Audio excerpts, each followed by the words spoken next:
আসসালামু আলাইকুম এভরিওয়ান। আমি মুর্শিদাবাদ থেকে রোজিনা বলছি। আমার নতুন একটি ব্লগে আপনাদের আরও একবার স্বাগত জানাই। আশা করি আপনারা ভালো আছেন, আমিও ভালো আছি। আপনাদের সবারই ঈদের অনেক শুভেচ্ছা জানাই। আপনাদের অনেক ভালো কেটেছে, আশা করি আমারও ভালো কেটেছে, আলহামদুলিল্লাহ। এই তো সকাল থেকে প্রস্তুত চলছে।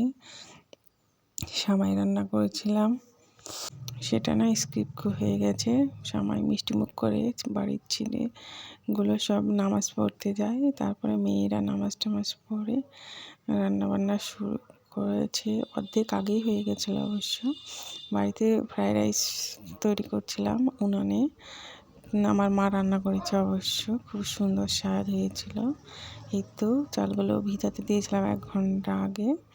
তারপরে এখানে জল পানিটাকে ভালো করে ফোটানোর পর মশলা, দারচিনি, এলাচ, লং আর তেজপাতা, একটু সাদা তেল চারটে করে দিয়ে গরম পানিতে ফোটানোর পর চালগুলো দিয়ে এই 80% সিদ্ধ হওয়ার পর নামিয়ে ওগুলো হচ্ছে ঝরঝরে করতে দিতে হবে পানি থেকে ছেঁকে।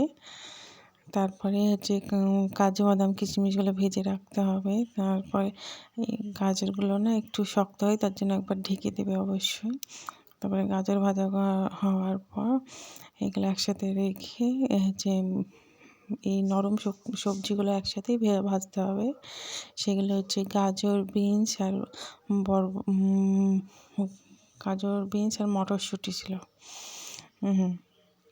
সেগুলো ভাজা করে এই তো নামিয়ে রাখতে হবে।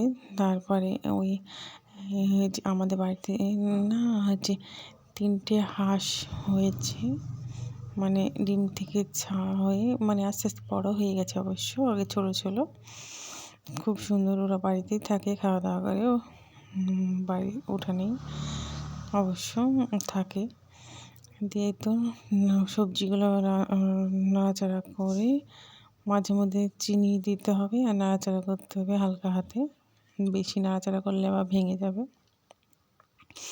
দিয়ে তো খেতে বসেছিলাম দুপুরবেলায় ফ্রায়েড রাইস। আর হচ্ছে এখানে কেউ হাসবে না, কিন্তু আমি এটাই সব কিছু একটু টেস্ট করি কেমন লাগে খেতে। তাই এখানে করলা ভাজি ছিল, করলা দিয়ে আলু দিয়ে ভাজা ছিল, তাই একটু টেস্ট করছিলাম। ভালোই লাগছিলো অবশ্য, খেতে খারাপ হয়নি।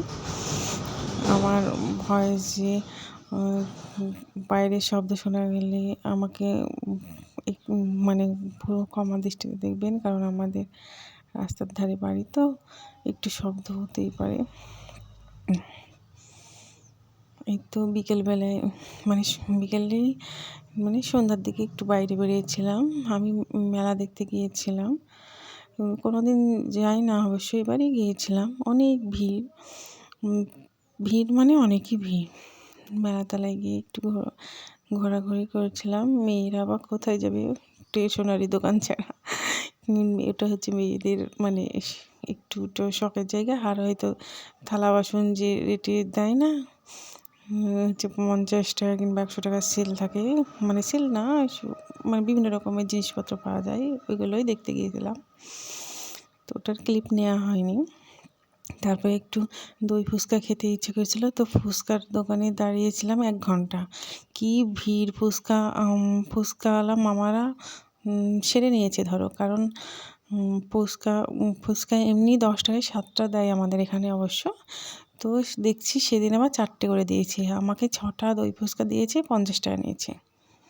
হ্যাঁ তাই তারপরে একটু আমি টিয়া পাখি নিব বলে একটু হচ্ছে পাখি দোকানদারের কাছে গিয়েছিলাম। তো পাখিগুলো খুব সুন্দর লাগছিল, কিন্তু একটু ছোট না, এইগুলোর নাম জানি না অবশ্য। ওই পাখিগুলো খুব সুন্দর দেখতে। অ্যাকোয়ারিয়াম গেলেও আমার খুব ভালো লাগছিলো, আমার খুব শখ। সেটা হচ্ছে অ্যাকোয়ারিয়ামগুলোও খুব সুন্দর ছিল। তো আমি নেওয়া হয়নি, এবার গেলে অবশ্যই নিব, কারণ একটু ছোটো আমি বড় আনতে বলেছি, আমার বড়গুলো খুব পছন্দের।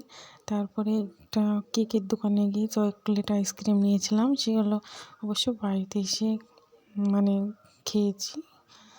খুব সুন্দর স্বাদ হয়েছিল, কিন্তু ভালো লাগে চকলেট আইসক্রিমগুলো, চকলেট কেকগুলো অবশ্য ভালো লাগে। এগুলোই আমার বেশি পছন্দের।